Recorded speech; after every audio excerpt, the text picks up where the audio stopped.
எனது பெயர் ஹரிவரணி. எனக்கு 22 வயது ஆகிறது.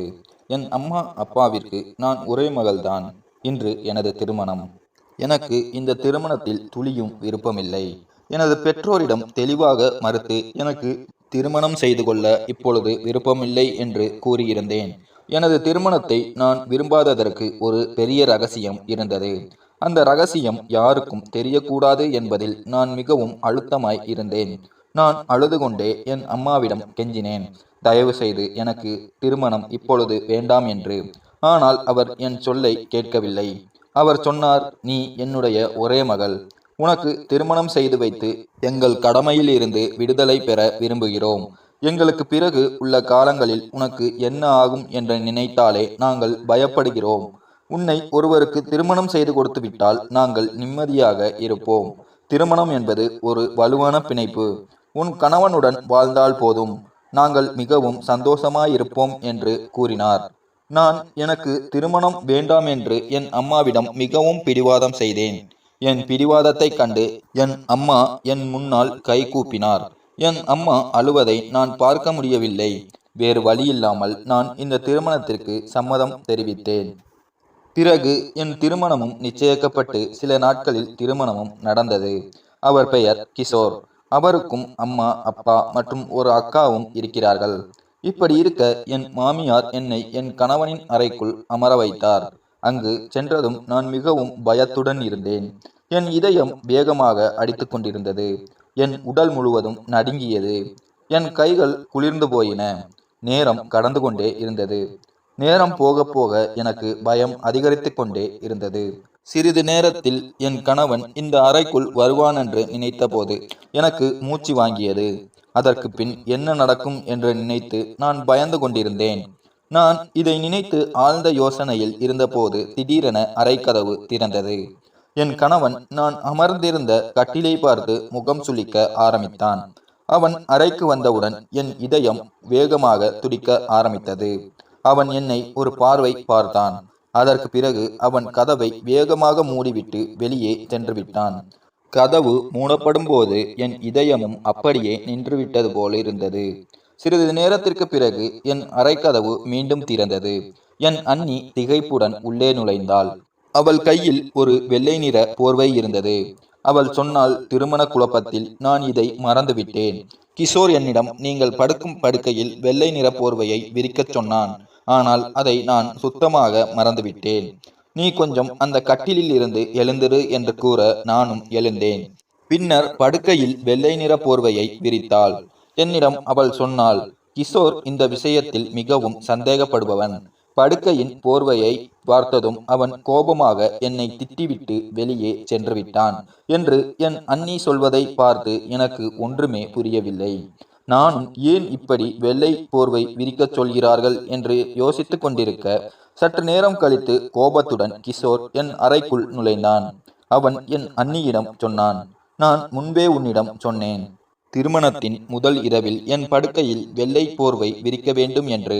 இப்போது நான் அறைக்குள் வந்து பார்த்தேன். படுக்கையில் வெள்ளை போர்வை இல்லை. இப்போது நான் எப்படி அறிவேன் இந்த பெண் கன்னித்தன்மை உடையவளா கன்னித்தன்மை அற்றவளா என்று? என் கணவனின் வாயிலிருந்து இதை கேட்டதும் என் உடல் முழுவதும் வியர்த்து விட்டது. என் அண்ணி அறையிலிருந்து வெளியேறிவிட்டாள். ஆனால் என் இதயம் மட்டும் நிற்காமல் அடித்துக்கொண்டே இருந்தது. நான் மீண்டும் மீண்டும் என் விரல்களை கடித்து கொண்டிருந்தேன். என்ன செய்வது, என்ன செய்யக்கூடாது என்று கூட எனக்கு புரியவில்லை. சிறிது நேரம் கழித்து அறை கதவை கிஷோர் சாத்தினான். நான் தயாராக உட்கார்ந்திருந்தேன். இந்த முறை அவன் முகத்தில் இந்த பதற்றம் சற்று குறைந்து இருந்தது. அவன் என் அருகில் வந்தான். அவன் என் அருகில் அமர்ந்ததும் நான் பயத்தால் நடுங்கினேன். அவன் என் முகத்தை கைகளால் பிடித்து மேலே தூக்கினான். என் பார்வை தானாகவே கீழே விழுந்தது. சிறிது நேரம் அவன் என் முகத்தை அன்புடன் பார்த்து கொண்டிருந்தான். பிறகு அவன் சொன்னான், நீ மிகவும் அழகாக இருக்கிறாய் என்று. என் அம்மா உன் அழகை மிகவும் பாராட்டினார். ஆனால் உன்னை பார்த்தபோது அவள் செய்த பாராட்டுக்கள் கூட போதாது என்று தோன்றியது. நீ அவள் பாராட்டியதை விட பல மடங்கு அழகாக இருக்கிறாய். இவ்வாறு கூறியவாறு அவன் தன் பையிலிருந்து ஒரு மென்மையான பெட்டியை எடுத்தான். அதில் ஒரு தங்க சங்கிலி இருந்தது. என் இதயம் இன்னும் வேகமாக அடித்து கொண்டிருந்தது. அவன் ஒரு சங்கிலியை எடுத்து என் கழுத்தில் மாட்டத் தொடங்கினான். சங்கிலியை போடுவது போல என் மேனியை அவன் விரல்களால் தொட்டு கொண்டிருந்தான். அவன் கண்களில் இருந்த பதற்றம் இப்போது அதிகரித்துக் கொண்டிருந்தது. அவன் கண்களில் தோன்றும் மயக்கம் என் உயிரை கொஞ்சம் கொஞ்சமாய் பறித்து கொண்டிருந்தது. மெதுவாக அவன் என்னை நெருங்கினான். அவன் நெருங்கியதால் நான் உடனடியாக பின்வாங்கினேன். என் இந்த நடவடிக்கையை பார்த்து அவன் சிரித்தான். அவன் சொன்னான், நமக்கு திருமணம் நடந்துவிட்டது. நாம் இருவரும் கணவன் மனைவி என்ற உறவில் இருக்கிறோம். நாம் தனிமையில் இருப்பதற்கு எந்த தடையும் இல்லை. இவ்வாறு கூறியவாறு கிஷோர் என் கையை பிடித்தான். என் கை முழுவதும் குளிர்ந்திருந்தது. அவன் மெதுவாக என் பக்கத்தில், நீ ஏன் இப்பொழுது பயப்படுகிறாய்? நான் உன் கணவன் என்று கூறினான். ஆனால் என் கைகள் நடுங்கிக் கொண்டிருந்தது. கிஷோர் மீண்டும் என்னை புரிந்து கொள்ள முயற்சித்தான். அவன் சொன்னான், ஹரிவருணி, நம்மிடையே நடக்கப் போகும் அனைத்தும் சரியானதுதான். பெண்கள் இதுபோன்ற சந்தர்ப்பங்களில் பெரும்பாலும் பயப்படுவார்கள். அதை நான் ஏற்றுக்கொள்கிறேன். ஆனால் என்னை நம்பு. நான் உனக்கு எந்த துன்பமும் கொடுக்க மாட்டேன். நான் உன் கணவன் என்று கூறி அவன் என் நடுக்கத்தையும் பயத்தையும் கண்டு என்னை புரிந்து கொள்ள முயற்சித்தான். ஆனால் என் நடுக்கத்திற்கும் பயத்திற்கும் வேறு ஒரு காரணம் இருந்தது. நான் என் வீட்டை விட்டு புறப்படும் முன் 4 தூக்க மாத்திரைகளை விழுங்கியிருந்தேன். அதனால் மெதுவாக என் கண்களில் தூக்கம் வந்துவிட்டது. கிஷோரை பார்த்து கொண்டே நான் தூக்கத்தின் ஆழங்களில் மூழ்கினேன். எனக்கு நினைவில் இருந்தது, கிஷோர் என்னை எழுப்பி, ஹரிவருணி, உனக்கு என்ன ஆயிற்று என்று கேட்டுக்கொண்டிருந்தான். அதன் பிறகு எனக்கு எதுவும் நினைவில் இல்லை. என் மனம் முழுவதுமாக இருளில் மூழ்கியிருந்தது. நான் கண்விழித்து பார்த்தபோது எங்கள் வீட்டிற்கு பக்கத்தில் உள்ள ஒரு மருத்துவமனையில் இருந்தேன். அங்கு எனக்கு ட்ரிப் போடப்பட்டிருந்தது. நான் எனது அறையில் படுத்திருந்தேன். என் அத்தை என் தலை பக்கத்தில் அமர்ந்திருந்தாள். என் அண்ணியும் என் படுக்கையின் அருகில் நின்று என்னை பார்த்து கொண்டிருந்தாள். கிஷோர் அறையின் மேலும் கீழுமாக நடந்து கொண்டிருந்தான். இதையெல்லாம் பார்த்து நான் எழுந்து உட்கார முயற்சித்தேன். என் அண்ணி சொன்னாள், படுத்துக்கொள் என்று. பிறகு டாக்டர் அறையில் இருந்தார். அவர் நான் விழிப்பதை பார்த்துவிட்டு, ட்ரிப் முடிந்ததும் இங்கு உள்ள பெண் செவிலியரிடம் கூறுங்கள், அவர்கள் வந்து அதை கலட்டி விடட்டும் என்று சொன்னார். பின்னர் அவர் எனக்கு சில மருந்துகளை எழுதி கொடுத்துவிட்டு, இவற்றை இந்தந்த கால நேரத்தில் கொடுக்கவும் என்று சொன்னார். பிறகு டாக்டர் அறையிலிருந்து வெளியேறினார். என் அண்ணி சொன்னால், நான் உனக்கு பால் கொண்டு வருகிறேன் என்று கூறி அவளும் அறையிலிருந்து வெளியேறினாள். என் அத்தையும் அவளை பின்தொடர்ந்து சென்றாள். நான் பிறகு கிஷோரை பார்த்தேன். அவன் கோபத்துடன் அறையில் சுற்றி கொண்டிருந்தான். நான் கடிகாரத்தை பார்த்தேன். காலை 6 மணிக்கு மேலாகி இருந்தது. நான் இன்னும் மணமகள் ஆடையில் இருந்தேன். ஆனால் அவன் தனது ஆடைகளை மாற்றியிருந்தான். அவன் என் அருகில் வந்து கோபத்துடன் என்னை பார்த்தான். அவன் சொன்னான், இது என்ன காட்சி? நீ இரவில் தூக்க மாத்திரைகள் சாப்பிட்டாயா என்று கேட்க நான் எந்த பதிலும் சொல்லவில்லை. நான் அவனை பார்ப்பதை தவிர்க்க முயன்றேன். அவன் சொன்னான், நீ என்ன பைத்தியமா? உன் மனம் குழம்பிவிட்டதா? நான் சொன்னேன், எனக்கு முதலிரவை தடுக்க வேறு வழி இல்லை. என்னை மன்னித்து விடுங்கள். எனக்கு திருமணத்தை பற்றிய பயம் அதிகமாக இருந்தது. என் வார்த்தைகளை கேட்டு அவன் என்னை பார்த்து கொண்டிருந்தான். பின்னர் அவன் சொன்னான், இதற்கு இதுதான் தீர்வா? நீ முழு இரவும் எங்களை குழப்பிவிட்டாய். எந்த பெண்ணும் தனது திருமண இரவில் தூக்க மாத்திரைகளை சாப்பிட்டுவிட்டு வரமாட்டாள். ஒவ்வொரு பெண்ணுக்கும் திருமணம் நடக்கிறது. திருமண இரவில் சிறிது பதற்றம் இருக்கும். ஏனென்றால் அவள் ஒரு புதிய உறவில் இணைகிறாள். கணவனுடனான அவளது உறவு மிகவும் ஆழமானது. ஆனால் எந்த பெண்ணும் தூக்க மாத்திரைகள் சாப்பிடுவதில்லை என்று என்னிடம் அவன் கூறிக்கொண்டிருந்தான். பிறகு எனது ட்ரிப் முடிந்துவிட்டது. கிஷோர் எனது ட்ரிப்பை கலட்டிவிட்டு அன்புடன் என்னை புரிந்து கொள்ள முயற்சித்தான். அவன் சொன்னான், இன்றிரவுக்கு நான் என் மனதில் பல கனவுகளை வளர்த்தேன். ஆனால் நீ இந்த உறவுக்கு மனதளவில் தயாராக சிறிது நாட்கள் தேவைப்படுவதாக எனக்கு தோன்றுகிறது. ஏனென்றால் நான் இன்றிரவு நடந்ததைப் போல மீண்டும் பார்க்க விரும்பவில்லை என்று கூற, இதை கேட்டு நான் சிறிது நேரம் நிம்மதியாக இருந்தேன். நான் இதைத்தான் விரும்பினேன். அவன் என்னை நெருங்காமல் என்னுடன் எந்த உறவையும் ஏற்படுத்தாமல் இருப்பதைத்தான் நான் விரும்பினேன். ஏனென்றால் இதற்கு பின்னால் ஒரு பெரிய காரணம் இருந்தது. ஆனால் இது எவ்வளவு காலம் நீட்டிக்க முடியும்? அவன் எனக்கு எவ்வளவு நாட்கள் கொடுக்க முடியும்? குறைந்தது 4 நாட்கள். ஒரு வாரம் அல்லது அதிகபட்சம் ஒரு மாதம்தான்.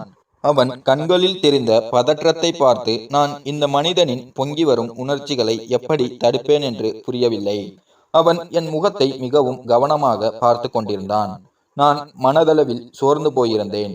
என் இதயத்தில் எந்த உற்சாகமும் இல்லை. இந்த திருமணம் என் விருப்பத்திற்கு எதிரானது. இது ஒரு கட்டாய திருமணம். என் பயம் அந்த முதல் இரவை பற்றியதுதான். நான் இரவில் தூக்க மாத்திரைகள் சாப்பிடாவிட்டால் கிஷோர் என்னிடம், நீ எவ்வளவு அழகாக இருக்கிறாய், உன்னை பார்த்தால் என் இதயம் தவறான வழியில் செல்ல தூண்டுகிறது, ஆனால் நீ நலமுடன் இருந்திருந்தால் நான் உன்னுடன் முதலிரவை கொண்டாட வேண்டும் என்று பிடிவாதமாய் இருந்திருப்பேன் என்று கூறினான். இவ்வாறு கூறிவிட்டு அவன் அங்கிருந்து எழுந்து சென்று விட்டான். சிறிது நேரம் கழித்து என் அண்ணி எனக்கு ஒரு கிளாஸ் பால் கொண்டு வந்தாள். எனக்கு பால் கொடுத்துவிட்டு அவள் என்னை தூங்கச் சொன்னாள். நான் மீண்டும் படுத்து தூங்கினேன். என் கணவன் வீட்டிலும் அதிகமான ஆட்கள் இல்லை. எனக்கு ஒரு அண்ணி இருந்தாள். அவளும் திருமணமானவள். என் மாமனார் மற்றும் மாமியார் இருந்தார்கள். அவர்களும் தனி வீட்டில் தனியாக வசித்து வந்தார்கள். இப்போது திருமணத்திற்காக மட்டுமே இந்த வீட்டிற்கு வந்திருக்கிறார்கள். என் மாமியார் மற்றும் அண்ணியின் நடத்தை என்னிடம் மிகவும் நன்றாக இருந்தது. அவர்கள் என்னை மிகவும் மகிழ்ச்சியாய் பார்த்து கொண்டார்கள். கிஷோர் 2-3 நாட்கள் என்னிடம் எதுவும் சொல்லவில்லை. அவன் தொடர்ந்து என்னிடம் கணவன் மனைவி உறவை பற்றி விளக்கிக் கொண்டிருந்தான். இந்த 3 நாட்களில் அவன் ஒருமுறை பயன்படுத்தப்பட்ட பொருட்களை ஒருபோதும் பயன்படுத்தாதவன் என்று நான் அறிந்து கொண்டேன். அவன் சொன்னான், ஒருவர் பயன்படுத்தப்பட்ட பொருட்களை நான் பயன்படுத்த மாட்டேன், அது எனக்கு பிடிக்காது என்று. அவை வேறு யாருடையதாக இருந்தாலும் எனக்கு வெறுப்பாக இருக்கும். ஒருமுறை உணவு சாப்பிடும்போது என் மாமனார் கிஷோரின் கிளாஸில் தண்ணீர் குடித்துவிட்டு அதே கிளாஸை கிஷோரின் முன் மீண்டும் வைத்தார். ஆனால் நான் பார்த்தேன், கிஷோர் வேறு ஒரு கிளாஸை எடுத்து அதில் தண்ணீர் குடித்தான். ஒருமுறை நான் அவனுடைய துண்டை பயன்படுத்தினேன். அதற்காக அவன் என் மீது கோபப்பட்டான். அவன் சொன்னான், யாராவது என் பொருட்களை பயன்படுத்தினால் எனக்கு மிகவும் கோபம் வரும். அடுத்தவர்கள் பயன்படுத்தப்பட்ட பொருட்களை நான் வெறுக்கிறேன். தயவு செய்து என் பொருட்களை பயன்படுத்தாதே, எனக்கு மிகவும் எரிச்சல் ஏற்படுகிறது என்று. இப்படியே நாட்கள் கடந்து கொண்டே இருந்தன. எனக்கு நான் செய்த ஒரு தவறான காரியத்தை நினைத்து மிகவும் பயமாயிருந்தது. ஏனென்றால் நான் கொண்டு வந்த உண்மையும் பயங்கரமானது. எந்த ஆணும் அதை தாங்கிக் கொள்ள முடியாது. கிஷோரின் இது போன்ற பழக்கத்தை நினைத்து என் இதயம் நடுங்கியது. அவன் மீண்டும் என்னிடம் தனது உறவை உரிமை கொண்டாடும் போது நான் என்ன செய்வேன்? அந்த நேரத்தில் நான் எப்படி தன்னை காப்பாற்றுவேன் என்று நினைத்து என் இதயம் பதறியது. என் திருமணமும் முடிந்து 8 நாட்கள் கழிந்துவிட்டன. நான் வீட்டு வேலைகளை செய்யத் தொடங்கினேன். சமையலும் செய்யத் தொடங்கினேன். இப்போது என் அண்ணியும் தனது வீட்டிற்கு சென்று விட்டாள். மாலையில் கிஷோர் அலுவலகத்திலிருந்து திரும்பி வந்தான். பிறகு அவன் இரவு உணவு சாப்பிடும்போது அவன் என்னை பார்த்து கொண்டிருந்தான். உணவு முடிந்ததும் நான் சமையலறைக்கு சென்று பாத்திரங்களை கழுவத் தொடங்கினேன். அவன் என்னை பின்தொடர்ந்து வந்தான். அவன் சொன்னான், நீ மிகவும் சுயநலமானவள். நம்முடைய திருமணம் முடிந்து 10 நாட்கள் ஆகிவிட்டன. ஆனால் நீ என்னை பற்றி சிறிதும் கவலைப்படவில்லை.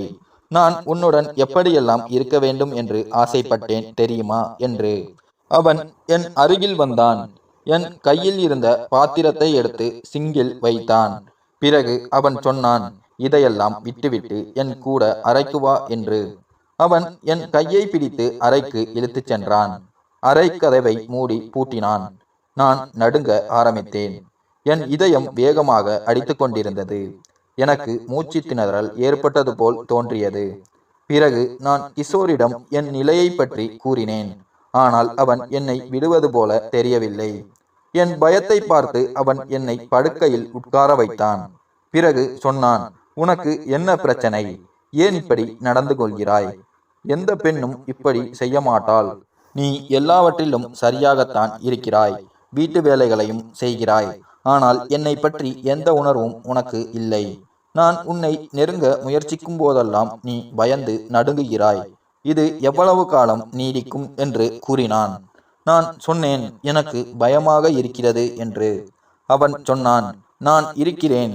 உன் பயத்தை எல்லாம் தீர்த்து விடுவேன். உனக்கு எந்த கஷ்டமும் வர விடமாட்டேன்.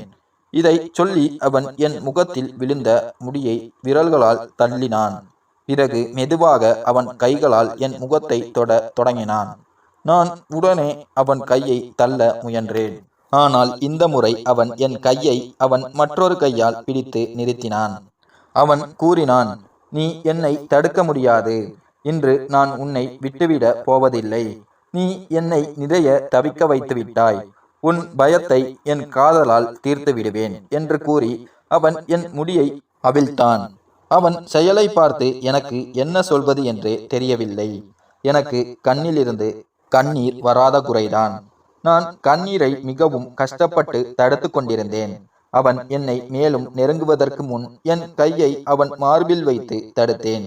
நான் சொன்னேன், கிஷோர், தயவு செய்து எனக்கு இன்னும் கொஞ்சம் நாட்கள் கொடு என்று. உடனே அவன் சொன்னான், இல்லை, இனி ஒரு நிமிடம் கூட கொடுக்க முடியாது என்று. பின்பு மெதுவாக அவனுடைய சூடான மூச்சு என் கழுத்தில் விழுந்தது. நான் அவனை உடனடியாக என்னிடம் இருந்து தள்ளினேன். நான் சொன்னேன், கிஷோர், எனக்கு மூச்சு திணறல் வருகிறது. ஏதோ நடந்துவிடும் போல் உணர்கிறேன் என்று. என் வார்த்தைகளை கேட்டு அவன் சொன்னான், சரி, என்ன நடந்துவிடும்? நீ மயங்கி விடுவாயா? பரவாயில்லை, போ. ஆனால் நீ தெளிவு பெற்ற பிறகும் நான் உன்னுடன் எல்லாவற்றையும் செய்வேன்.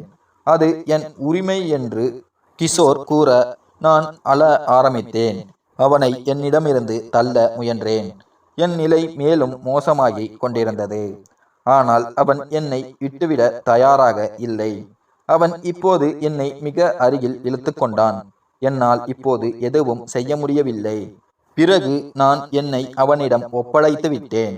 ஆனால் திடீரென அவனுக்கு ஏதோ நினைவுக்கு வந்தது போல் அவன் என்னிடமிருந்து விலகி நின்றான்.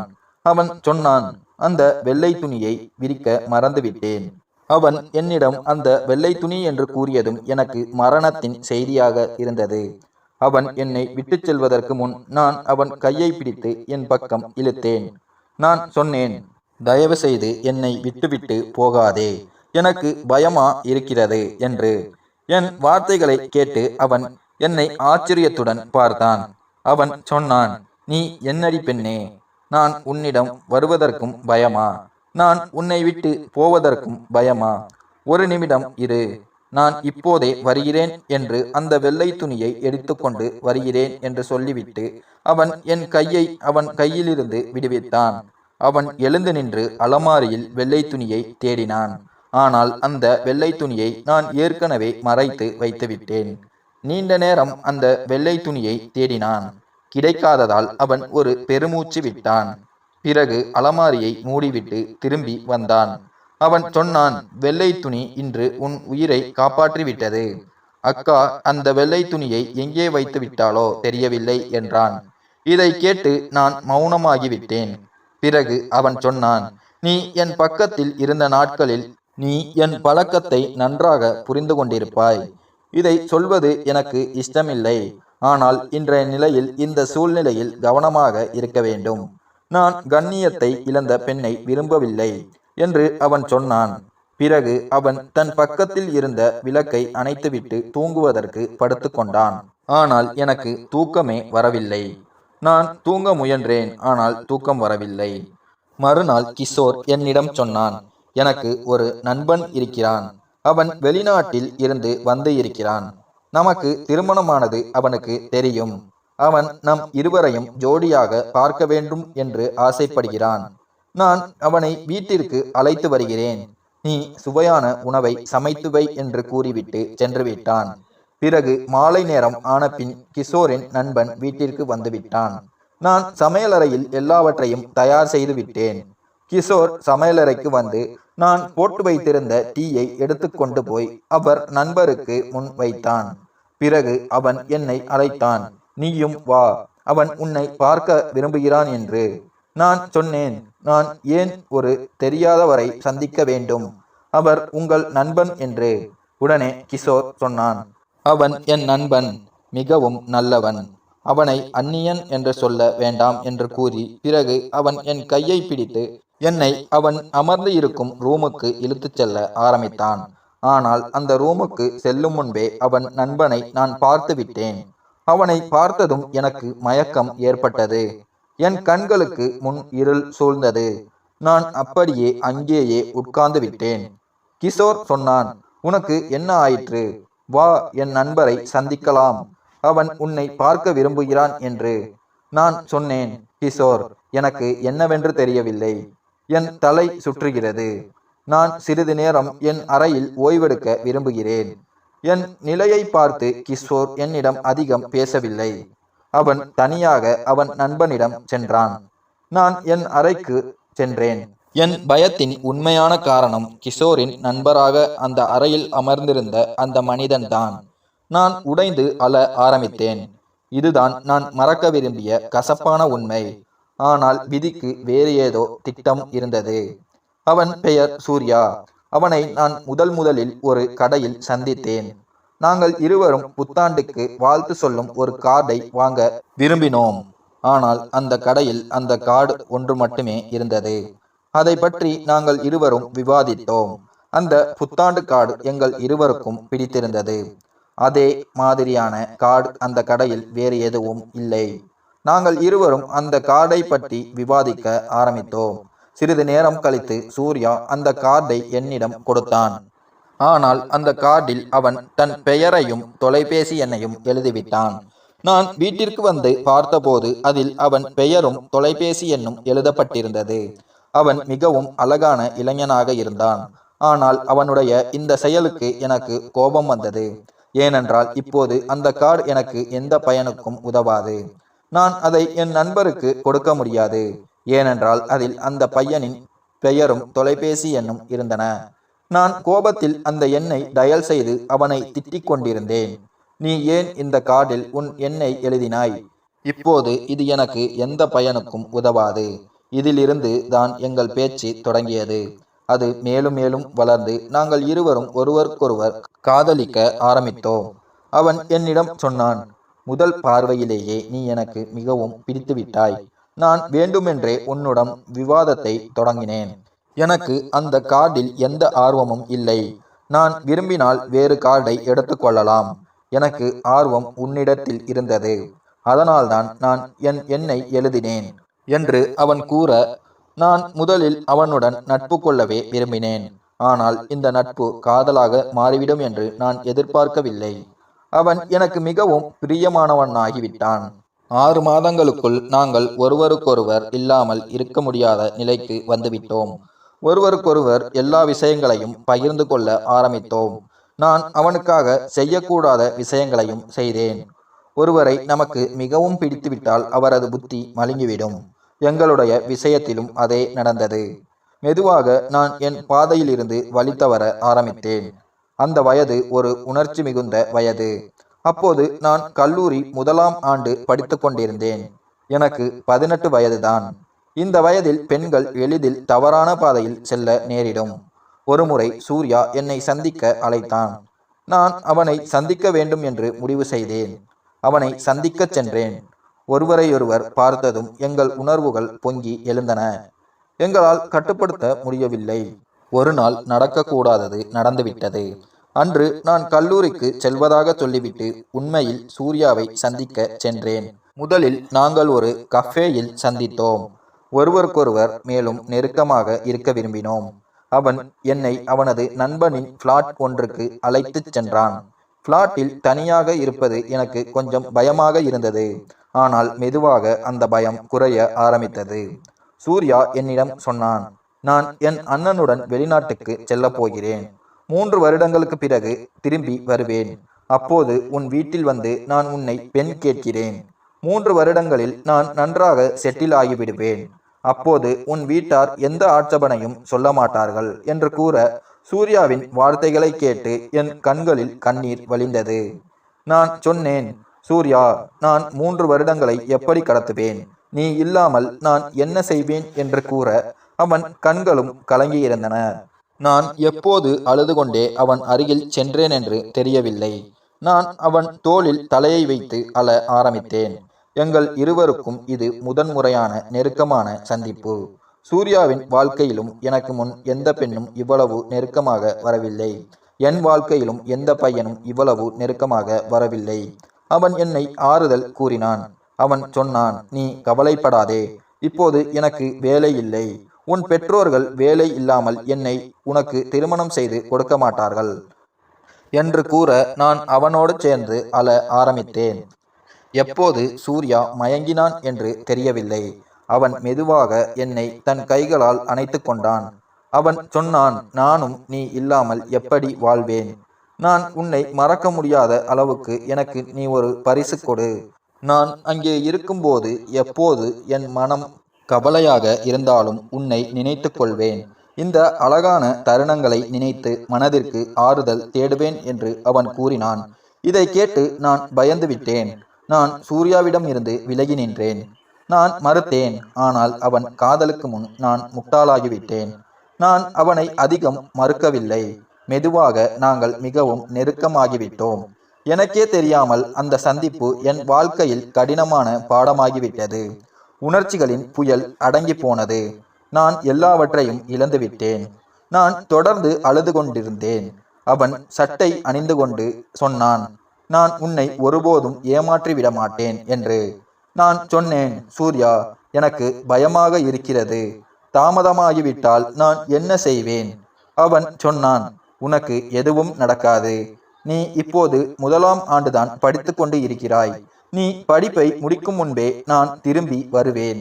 நீ மட்டும் திருமணம் செய்து கொள்ளாதே. எனக்காக காத்திரு. இவ்வாறு சொல்லிவிட்டு அவன் சென்று விட்டான். ஆனால் அவன் திரும்பி வரவில்லை. முதலில் அவன் என்னுடன் தொடர்பு கொண்டிருந்தான். ஆனால் மெதுவாக அவன் அழைப்புகளும் வருவது நின்றுவிட்டது. அவன் தொலைபேசியும் அடிக்கடி பதிலளிக்காமல் ஆகிவிட்டது. நான் பலமுறை முயற்சி செய்தேன். ஆனால் அவனுடன் தொடர்பு ஏற்படவில்லை. நான் 4 வருடங்கள் காத்திருந்தேன். ஆனால் அவன் வரவில்லை. நான் 22 வயது ஆகிவிட்டது. என் வீட்டில் திருமண ஏற்பாடுகள் செய்ய தொடங்கினர். நான் என் பெற்றோரிடம் பல சாக்குப்போக்கை சொல்லி தள்ளி போட்டேன். ஒரு நாள் என் வீட்டில் என் அம்மா கிஷோரின் போட்டோவை காண்பித்தார். கிஷோரை குறை சொல்லும் அளவிற்கு அவனிடம் எந்த குறையும் இல்லை. அவன் அழகாகவும் அறிவாளியாகவும் இருந்தான். நான் எப்படி மறுப்பேன்? என் பெற்றோர் என் திருமணத்தை எத்தன. நான் அவன் மனைவியாக அவன் வீட்டிற்கு வந்தேன். ஆனால் திருமணத்தின் முதல் இரவு வெள்ளை துணி விரிக்கப்பட்ட போது நான் ஒரு வித்தியாசமான பயத்தில் சிக்கினேன்.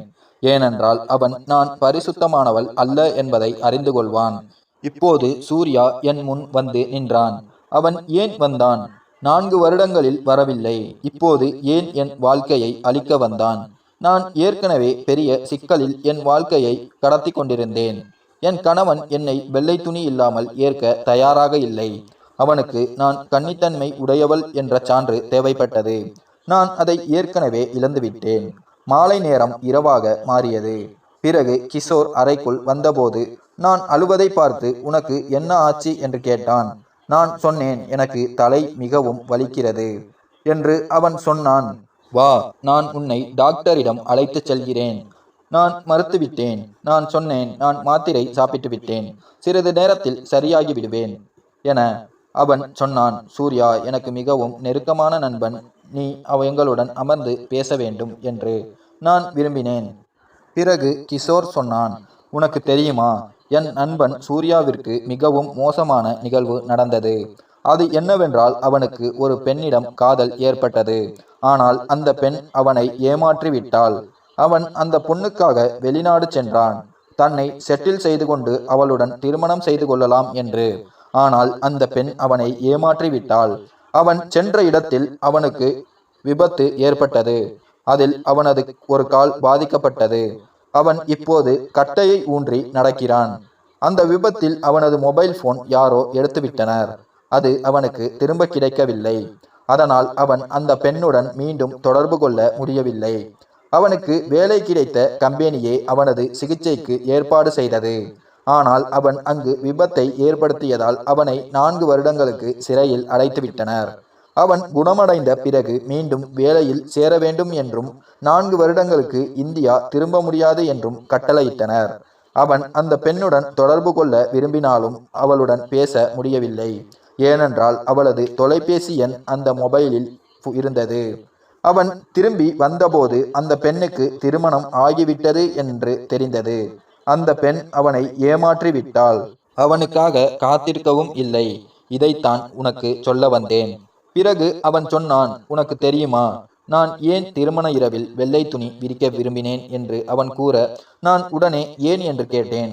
அவன் சொன்னான், அந்த பெண் காதலில் சூர்யாவுடன் எல்லா வரம்புகளையும் தாண்டிவிட்டாள். பிறகு வேறொருவனுடன் திருமணம் செய்து கொண்டு மகிழ்ச்சியாக வாழ்கிறாள். தன் கணவனை ஏமாற்றுகிறாள். இப்படி பல பெண்களை பற்றி நான் கேள்விப்பட்டிருக்கிறேன். திருமணத்திற்கு முன் தவறான வாழ்க்கை வாழ்ந்து பிறகு திருமணம் செய்து கொள்கிறார்கள்.